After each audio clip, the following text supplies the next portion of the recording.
Hey guys, welcome to my final project. I've chosen Made by Charlie for my business. Made by Charlie is a small local jewellery business in Melbourne. We sell handmade jewellery that is made from recycled material. But our marketing problem is that orders are coming in from Instagram more than our website, and not enough people are using our website. So the owner wants to drive more customers to the website and use it as the primary ordering and purchasing platform. Therefore, our marketing objective would be to increase orders through the website by 30% in the next 6 months. And to achieve this, our campaign objective would be to increase monthly website traffic by 20% in the next 2 months, while it's currently 10%. Through previous orders and audience research, we found that our target audience is 18 to 25-year-old women who live in metropolitan areas such as Melbourne, and they buy jewellery for themselves or as birthday presents for their friends. We do get a lot of mothers, but we did find that it is actually the daughters who are linking their mothers to purchase our jewellery. So we still want to be targeting these young women, particularly for the upcoming Christmas season.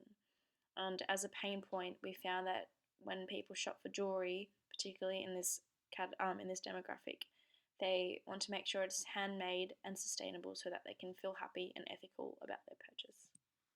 So to achieve our campaign objective of increasing traffic to our website, we decided to go with a click-through landing page, which has Shop New Collection as our call to action button. This is to showcase a new collection and also generate more sales, which is our marketing objective. So the call to action button is contrasted to the background.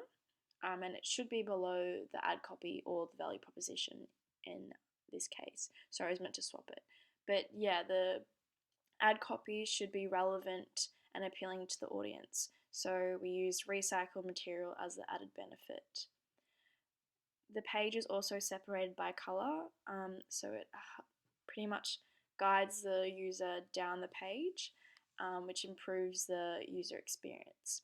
We've also added photos of people wearing the jewellery on our Instagram, as it shows a form of community and also evokes liking by the brand by making it look more personable.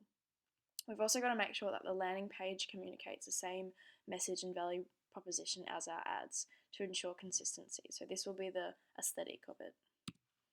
And for our Google campaign ad, we will use showcase shopping ads, which is an image and information that expands when somebody clicks on our brand and shows products of our store. So based on the pain points of people looking for jewellery, we've decided to use keywords that are attributes of our business and also relevant to what customers look for. So using broad match modified keywords such as jewellery or local designer, we can target people in a broader sense, but also who are actually looking for jewellery and local designers. And then we'll narrow it down to exact phrases such as locally made jewellery or sustainable jewellery. This will control our targeting and get to those who are actually interested in our value proposition. This is to generate more traffic to our website, which is our campaign objective, because people aren't going to click on our page if they're not looking for jewellery or possibly ethical jewellery. So we want to make sure that we are being smart with our Google ad spending. And we also want to make our ad more compelling by making our brand stand out with the catchphrase made from recycled material, which addresses pain points. And we also want to make sure that Google is actually putting our brand in the popular search, so keeping our content relevant and organic. We could also add a location and call extension, because adding business information improves the user experience as we are a local business, so it improves legitimacy. We also want to perform A/B tests on selected keywords and the ad copy, just to make sure that we are using the right keywords or ad copy to attract people to our website. This can be determined through by click-through rates and conversion. So whether or not people are actually clicking on our page from Google search, or whether or not they are buying from us. And for our social media campaigns, we wanted to use a paid Facebook and Instagram ad to achieve our campaign objective. This is because our target audience mainly go on Instagram and Facebook to look for style inspiration or to shop, and so that will increase, so having a Facebook and Instagram ad would increase the likelihood of them going to our website from these ads. So the first ad we would use is a carousel ad on Facebook to showcase the new collection. So we'll have lots of photos of the collection on the ad, and they can easily swipe right to see the products. We also have a simple call to action button, which is shop now, so they can actually click on that button and go directly to the product web page that they're after. So this again is quite efficient and effective for them. And we also want to make sure that it's mobile friendly, so that when they are on their mobile phones, it is easy for them to see our value proposition or our brand. And this is our campaign ecosystem. So we did find that not enough people are going to our website, and so we want to be focusing on the consideration and conversion phase as a small business. We want to focus on people who are in the middle and bottom part of the marketing funnel. So the middle being people who are looking for jewelry, and then in the bottom, people who are looking for sustainable and handmade jewelry. This is to ensure that we are allocating the appropriate budgets to the right channels.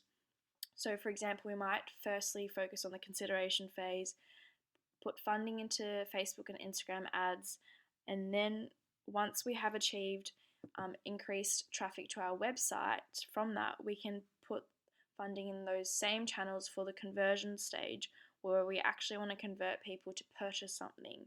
So here we can actually narrow down our reach to people who are at the bottom of the marketing funnel once we know what is effective in the consideration phase. This is where people, in the conversion phase, people actually have the intent on purchasing, so we can capitalize on their intent. By focusing on these main two phases of the ecosystem, we can achieve our campaign objective and minimize costs as a small business. But to determine whether or not our campaign was successful, we have to use the appropriate metrics. So to determine if we have generated enough traffic to our website, we would use the landing page views, and that would be 20% of what we had before the campaign. So by the end of the month, if we achieved the figure, we know that we used the right platforms to generate leads to our landing page. It means that we did have content that did strike a chord with our audience. And from there we can use A/B tests to determine the success elements and replicate this for the future. But once we generate these leads to our landing page, we want them to make a purchase, as our goal is to increase sales. So then we'll look at the conversion rate. So are we optimizing the existing traffic that we generated before? We also want to make sure that we capitalize on visitors who are at the bottom of the marketing funnel and are ready to buy. And our goal would be 10% from 7%. If we don't achieve 10%, it might not mean that our campaign is it might not mean that the campaign was unsuccessful, but rather the landing page isn't user-friendly and needs improvements. So we would recommend testing the landing page, doing A/B test versions of the ad copy, content, colors, and call to action button for effectiveness. It might also mean a simpler design for the user experience, so having a quick call to action button that brings them quickly through the marketing funnel. We should also perform A/B tests on the Google keywords to ensure that our brand is coming up in the relevant search engines. So if we aren't generating enough traffic, which is our campaign objective, then we might have to reevaluate our ad groups and possibly reevaluate our creative approach to ensure that it resonates with our target audience. So again, that is done through A/B testing. And this might mean we'll have to change our ad copy, or narrow down our keywords, or even broaden our keywords. Thank you so much. I hope you enjoy. That's the end.